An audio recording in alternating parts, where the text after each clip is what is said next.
नमस्कार दोस्तों, सोशियोलॉजी के क्रैश कोर्स चैनल में आपका स्वागत है।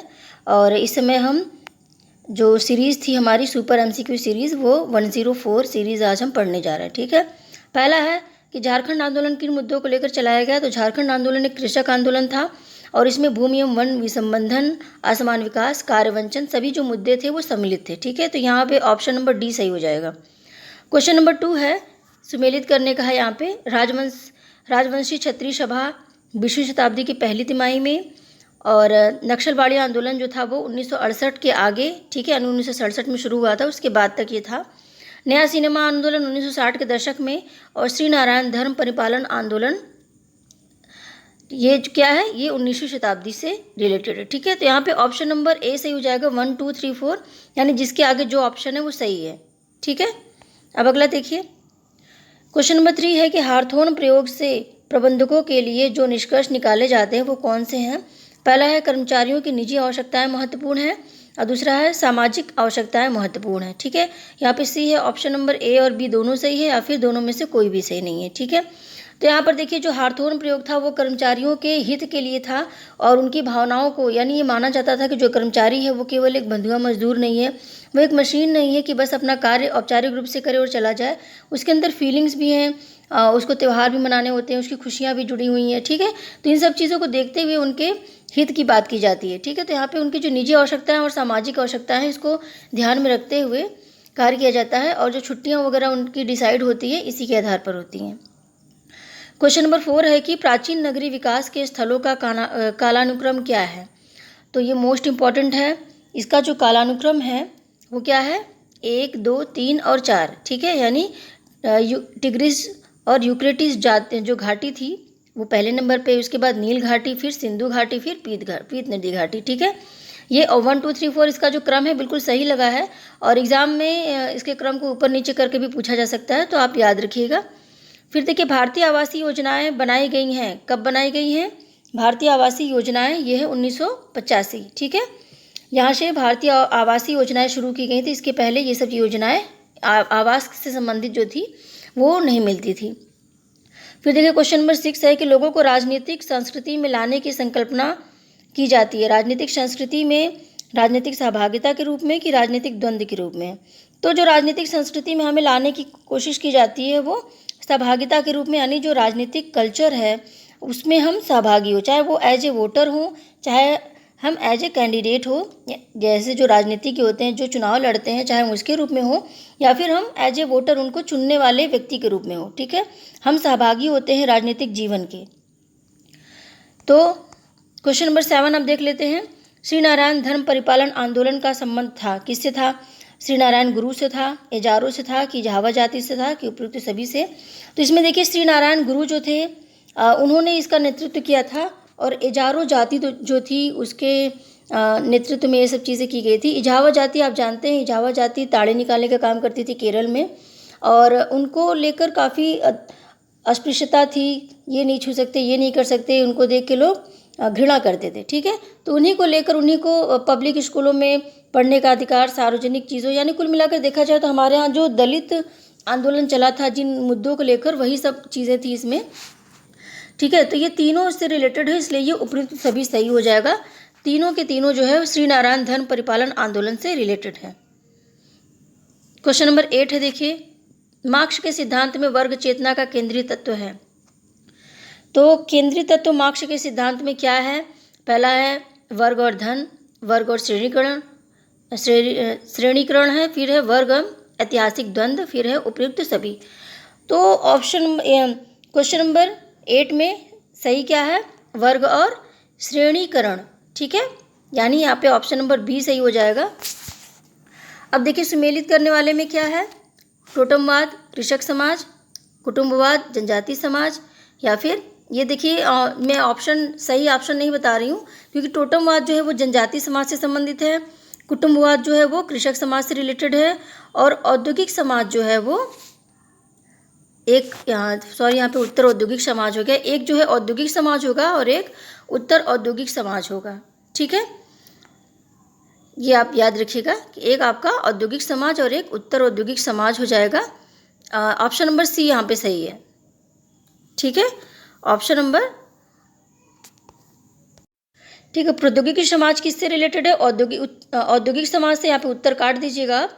और जो प्रौद्योगिकी बौद्धिकता है वो उत्तर औद्योगिक समाज की विशेषता है। ठीक है, यानी जो फैक्ट्री में, जो कारखाना में जो चीज़ें बनती हैं, ठीक है, वो क्या है? वो औद्योगिक समाज की विशेषता है। और जो कोडिंग वगैरह होती है, अब आप देख रहे हैं कि मिंत्रा है, ऑनलाइन जो शॉप वगैरह आप देख रहे हैं, ठीक है, और अमेज़ॉन देख रहे हैं, तो वहाँ पे क्या है? वहाँ पे भौतिक रूप से कोई चीज़ उपस्थित नहीं है, विभिन्न प्रकार की दुकानें उससे जुड़ी हुई हैं और वो अपना जो माल है वो उसमें डाल देते हैं। ठीक है, मोबाइल के अपने ऐप में डाल देते हैं उसमें, और आपको जो पसंद आता है फिर वो आपके घर पहुंच जाता है। ठीक है, तो इससे होता क्या है कि ये बिल्कुल कोडिंग पे रिलेटेड है। आपको तमाम प्रकार के कोडिंग वगैरह यूज़ करना होगा, अपना ईमेल आईडी देना होगा, एक अकाउंट बनाना होगा। ठीक है, तो ये सब चीज़ें क्या है?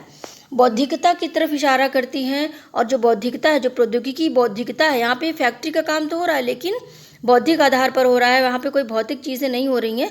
तो ये उत्तर औद्योगिक समाज की विशेषता है, ये याद रखिएगा। औद्योगिक समाज, फैक्ट्री प्रणाली जो है वो भौतिक रूप से उत्पादन हो रहा है और जाके सामान जो है वो बेचा जा रहा है। ठीक है, लेकिन जो बौद्धिकता की बात है, यहाँ पे कोडिंग के माध्यम से चीज़ों को किया जाता है। अब देखिए क्वेश्चन नंबर 9 है कि जैविक रूप से भिन्न समूह जो सामान्य तथा विशिष्ट आनुवंशिकता को निरूपित करता है वह क्या कहलाता है?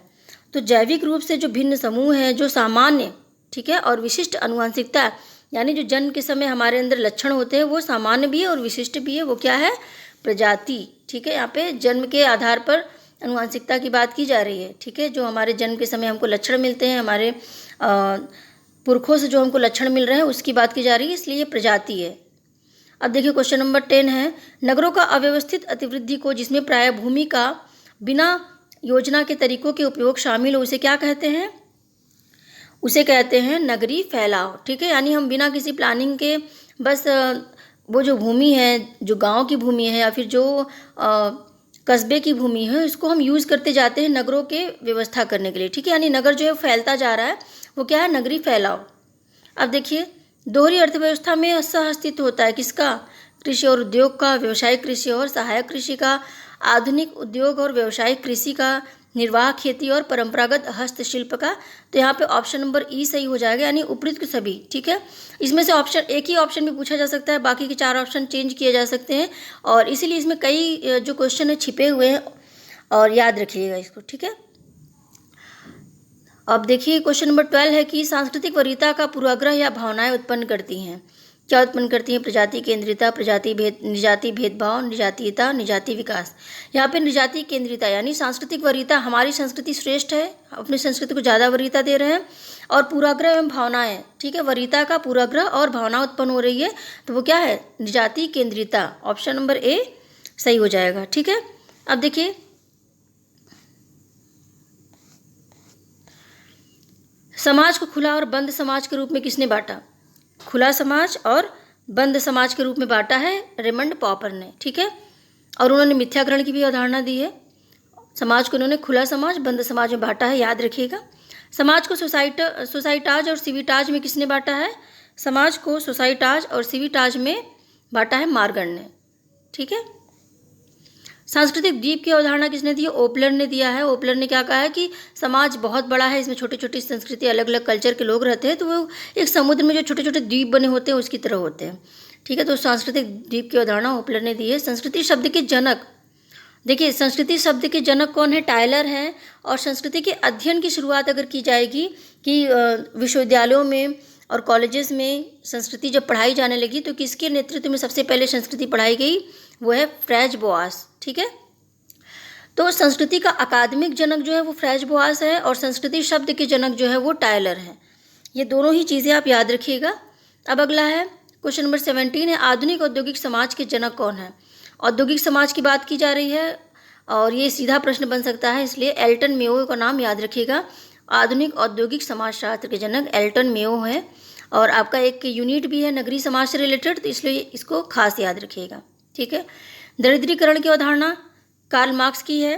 ठीक है, और इसमें उन्होंने बोला है कि जो अमीर होता है उसके बच्चे भी अमीर बनते हैं, वो अच्छी अच्छी जॉब करते हैं, और जो गरीब होता है वो गरीब का गरीब ही रह जाता है, क्योंकि उसको अपने बच्चों को अच्छा खाना नहीं दे पाता, अच्छी शिक्षा नहीं दे पाता, आगे बढ़ने के लिए रास्ते नहीं खुल पाता। ठीक है, और जो अमीर का बच्चा होता है उसको तमाम प्रकार की सुविधाएं दी जाती हैं कि बस बेटा तुमको पढ़ना है, और गरीब के बच्चों को कोई भी सुविधा नहीं दी जाती, चाहे वो कितना भी टैलेंटेड क्यों ना हो, लेकिन उनको आगे बढ़ने का रास्ता नहीं मिलता। तो गरीब से गरीब होते चले जाते हैं, दरिद्रीकरण बढ़ता चला जाता है और अमीर के बच्चों को रास्ते मिलते जाते हैं। ठीक है, तो ये दरिद्रीकरण की अवधारणा उन्होंने दी है कि गरीब जो है और गरीब बनता चला जाता है, कार्ल मार्क्स की है।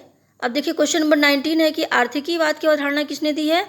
तो आर्थिकीवाद की अवधारणा दी है लेनिन ने। ठीक है, ये मिलान करने वाले में अक्सर पूछता है, लेकिन ऐसे भी प्रश्न आ सकते हैं, तो आप इसको भी याद कर लीजिएगा, आया है किसी न किसी एग्जाम में। क्वेश्चन नंबर 20 है कि लॉरेंज वक्र से क्या नापते हैं? लॉरेंज वक्र से हम क्या नापते हैं? तो लॉरेंज वक्र से हम आय स्तर में असमानता को नापते हैं। ठीक है, यानी एक राज्य है या फिर एक गांव है, उसमें अलग अलग लोग अलग अलग प्रकार के आय रखते हैं, या फिर कोई नगर है, अलग अलग लोग अलग अलग प्रकार की आय रखते हैं। तो उनकी असमानता को मापने के लिए हम जो ग्राफ बनाते हैं, जो हम विधि यूज करते हैं, वो लॉरेंज वक्र से नापते हैं। ठीक है, तो यहाँ पे ऑप्शन नंबर सी सही हो जाएगा। अब देखिए क्वेश्चन नंबर 21 है कि इसमें सुमेलित करना है कपड़ा उद्योग, पेट्रोल उद्योग, बैंक और डॉट कॉम उद्योग। ठीक है, तो इसमें जो ऑप्शन नंबर ए है वो सही हो जाएगा, ज़्यादा इसमें चर्चा नहीं करते हैं, सीधा ऑप्शन पे आते हैं। कपड़ा उद्योग क्या है? श्रम प्रगाढ़ता है। ठीक है, यहाँ पे बहुत श्रम लगता है, 12-12 घंटे खड़े रहना, एक साँचा लगाया रखा, दूसरा लगाया रखा।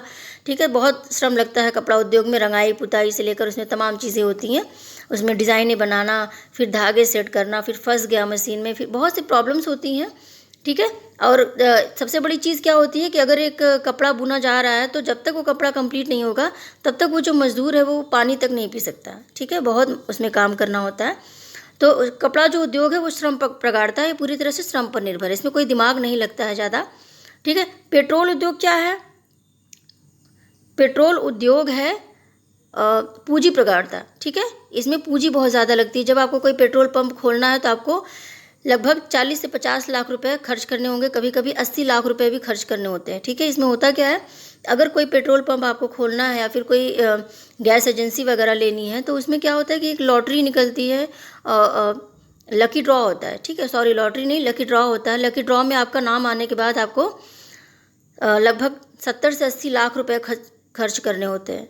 तो ये जो पेट्रोल उद्योग है वो पूंजी प्रगाढ़ता है। अगर आपके पास पूंजी नहीं है तो आप ये काम नहीं कर सकते। ठीक है, कपड़ा उद्योग तो आप श्रम के माध्यम से कर सकते हैं, लाख रुपए की मशीन आपने लगा दी, आपने काम शुरू कर दिया। लेकिन जो पेट्रोल उद्योग है वो 60 से 70 लाख रुपए या फिर 80 लाख रुपए में ये शुरू होता है।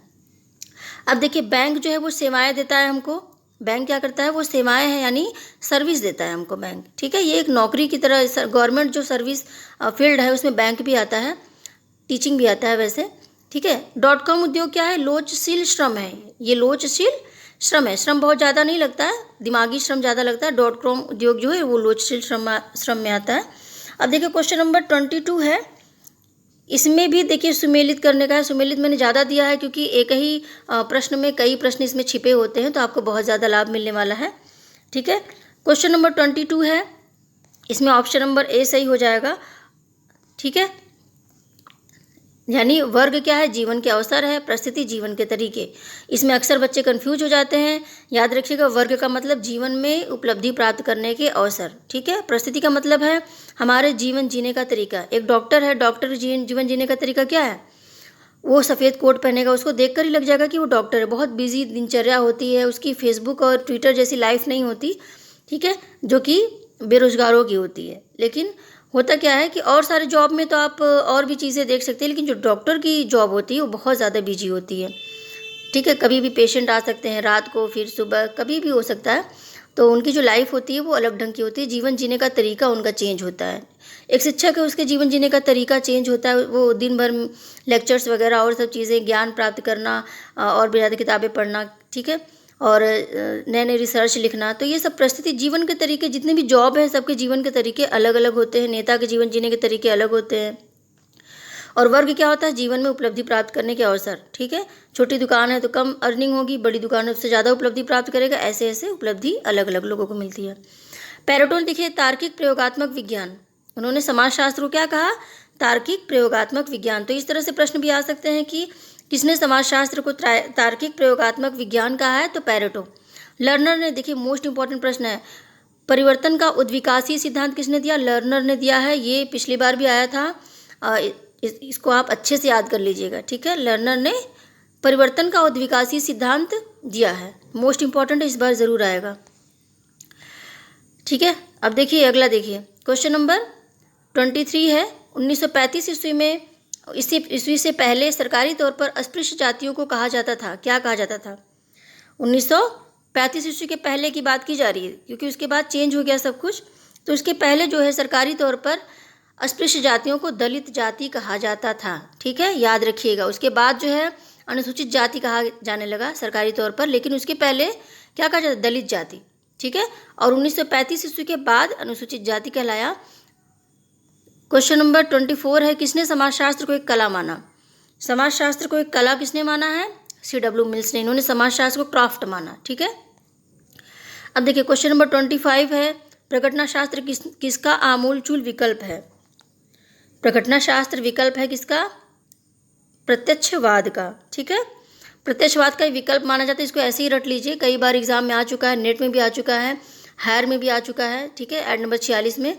तो आपको ये इस एग्ज़ाम में भी मिल सकता है। और एक चीज़ और फ्रेंड्स, जो ऐड नंबर 46 में क्वेश्चंस आए थे उसमें से कुछ क्वेश्चंस आ सकते हैं इस बार, और 47 के भी कुछ क्वेश्चन आ सकते हैं, ठीक है। इसके अलावा जो GDC के पेपर थे उसमें से भी आपको काफ़ी हेल्प मिल सकती है। फिर देखिए क्वेश्चन नंबर 26 है, निम्न में से कौन समाजशास्त्री को स्काउट मात्र मानते हैं? तो पीटर बर्गर जो है वो समाजशास्त्री को स्काउट मानते हैं, ठीक है।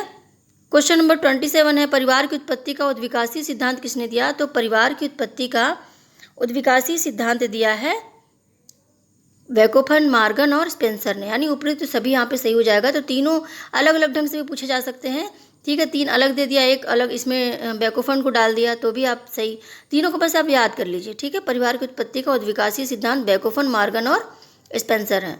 अब देखिए क्वेश्चन नंबर 28 है, निम्न में से कौन स्तरीकरण को विखंडनकारी मानता है? इसमें 2 बार टाइप हो गया है, ठीक है। कौन स्तरीकरण को विखंडनकारी मानता है, यानी समाज के लिए नुकसानदायक है, इसको हटा देना चाहिए, किसने माना है? ट्यूमिन और मार्क्स ने। तो ये मोस्ट इंपॉर्टेंट है, इन्होंने स्तरीकरण की आलोचना की है और समाज के लिए ये उचित नहीं है, इसलिए इन्होंने समर्थन नहीं किया है, ठीक है। इन्होंने कहा कि स्तरीकरण को समाप्त कर देना चाहिए। अब देखिए विश्व गांव की अवधारणा किसने दी है? क्वेश्चन नंबर 29 है, विश्व गांव की अवधारणा मार्शल मकलुहान ने दिया है। क्वेश्चन नंबर 30 है कि लेवी स्ट्रास ने सामाजिक संरचना को माना, क्या माना? अमूर्त माना, ठीक है। इन्होंने सामाजिक संरचना को अमूर्त माना, क्योंकि इन्होंने नातेदारी जो रिलेशन बन रहा है, जो अदृश्य संरचना बन रही है, वो उन्होंने उसको क्या कहा? सामाजिक संरचना का, नातेदारी को ही मूल कहा इसका। ये आपको लेवी स्ट्रास की वीडियो में अच्छे से पता चल गया होगा। क्वेश्चन नंबर 31 है कि भाषाई संरचना के आधार पर सामाजिक व्यवहार एवं जीवन की बात कही। भाषाई संरचना के आधार पर सामाजिक व्यवहार और जीवन की बात किसने कही? सासुरे ने, ठीक है। उन्होंने क्या कहा? एक ही शब्द को हम अलग अलग स्थानों पर अलग अलग ढंग से बोलते हैं, ठीक है। और ये डिसाइड करता है इससे कि वो शब्द जो है उसके अर्थ बदल जाते हैं, अर्थ बदल जाएगा तो उस शब्द से बनने वाले संबंध बदल जाएंगे। तो जो शब्द होते हैं, शब्द के साथ जो टोन लगे होते हैं, ठीक है, वो टोन क्या करते हैं? हमारी सामाजिक संरचना में सामाजिक व्यवहार एवं जीवन हमारे स्थान को निर्धारित करते हैं। तो ये कितनी बड़ी बात इन्होंने कही है, देखिए। क्वेश्चन नंबर 32 है, निम्न में से कौन सुमेलित नहीं है? विश्व आत्मा टायलर, मानवीय आत्मा लेवी स्ट्रास, सामान्य आत्मा मॉन्टेस्क्यू, प्रेत आत्मा स्पेंसर। तो इसमें देखिए ऑप्शन नंबर डी जो है सुमेलित नहीं है। और इसके साथ साथ आपको 3 क्वेश्चन और भी मिल गए कि विश्व आत्मा की बात किसने कही है? टायलर ने कही है। मानवीय आत्मा की बात किसने कही? लेवी स्ट्रास ने। और सामान्य आत्मा की बात मॉन्टेस्क्यू ने कही है, ठीक है। ये सब आप याद कर लीजिएगा। क्वेश्चन नंबर 33 है कि कृषकीकरण, राजपूतीकरण, जनजाति, हिंदू सातत्य, हिंदूकरण की अवधारणाएं किसने दी है? सुरजीत सिन्हा ने, ठीक है। तो इसमें अलग अलग ढंग से भी पूछा जा सकता है कि जनजाति, हिंदू सातत्य किसने कहा, या फिर हिंदूकरण की अवधारणा किसने दी कही है, ठीक है। तो सुरजीत सिन्हा का नाम याद करिएगा, ये सब चीज़ें याद करने वाली हैं। औद्योगिक क्रांति शब्द के जनक कौन है? जो औद्योगिक क्रांति हुई थी उसके शब्द के जनक टैनबी है, याद रखिएगा। नगरीय समाजशास्त्र के जनक कौन है? नगरीय समाजशास्त्र के जनक है रॉबर्ट पार्क। और नगरीय समाजशास्त्र आपके यूनिट में भी है, तो आप उसको अच्छे से याद करिएगा। नगरों से रिलेटेड, गाँव से रिलेटेड प्रश्न आने वाले हैं, ठीक है, चूँकि हर यूनिट से क्वेश्चन इनको कवर करना है। हाँ, लेकिन जो थिंकर्स के पार्ट है उससे ज़्यादा प्रश्न आएंगे। अब देखिए 36 नंबर का क्वेश्चन है कि विश्व में सबसे अधिक किस प्रजाति के लोग पाए जाते हैं? तो विश्व में सबसे अधिक मंगोल प्रजाति के लोग पाए जाते हैं, ठीक है।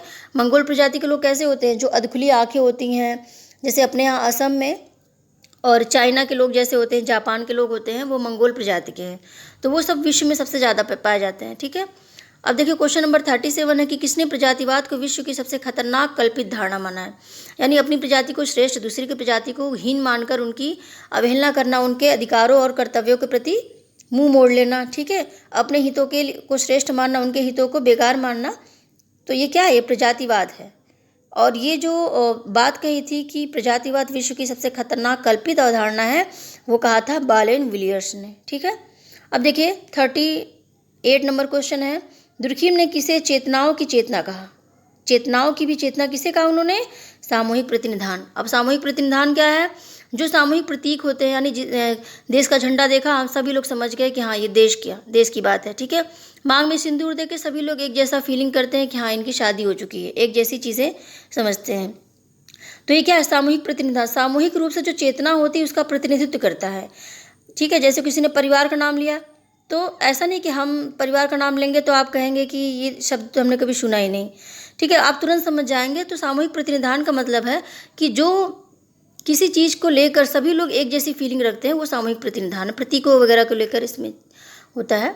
डार्विन का उल्टा किसे कहा जाता है इसमें देखिए क्वेश्चन में थोड़ा सा त्रुटि है कि हक्सले जो थे स्पेंसर को डार्विन का बुलडॉग कहते थे। ठीक है, तो इसमें ऑप्शन ए और सी दोनों लगभग सही हो जाएगा कि हक्सले जो थे वो डार्विन का बुलडॉग किसे कहते थे, स्पेंसर को कहते थे।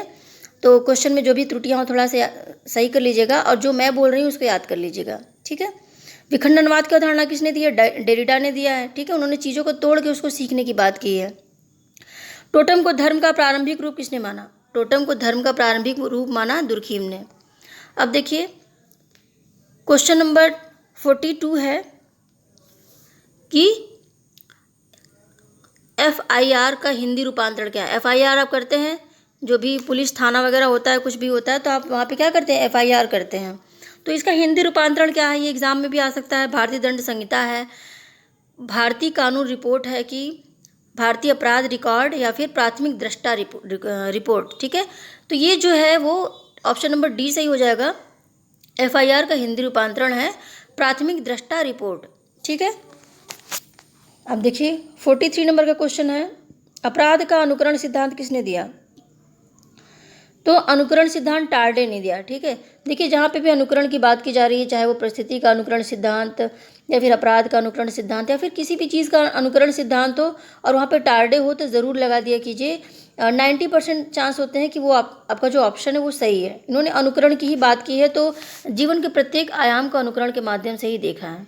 ठीक है, भौगोलिक वातावरण और अपराध के बीच का संबंध का कैलेंडर किसने बनाया। ठीक है, इन्होंने क्या किया, भौगोलिक वातावरण और अपराध, यानी कौन से मौसम में ज़्यादा अपराध होते हैं, जनवरी में कौन सा अपराध होते हैं, फरवरी में कौन सा, मार्च में किस प्रकार के अपराध होते हैं, किस महीने में रेप बहुत होते हैं, किस महीने में मर्डर होता है, किस महीने में चोरियाँ होती हैं, इसका पूरा कैलेंडर बनाया किसने, लैकेसन ने। ठीक है, तो ये भी बहुत इंपॉर्टेंट है, अपराध का आपका पूरा यूनिट है एक। तो 45 नंबर का क्वेश्चन है कि गेहूं के मूल्य को अपराध के लिए उत्तरदायी माना लैफर्ग ने गेहूं के मूल्य को, यानी गेहूं का मूल्य ज़्यादा होगा तो अपराध ज़्यादा होगा, और गेहूं का मूल्य कम होगा तो अपराध कम होगा। ठीक है, तो ये लैफर्ग की बात है, और ये आपका आंसर सीरीज़ है, इसको याद कर लीजिएगा।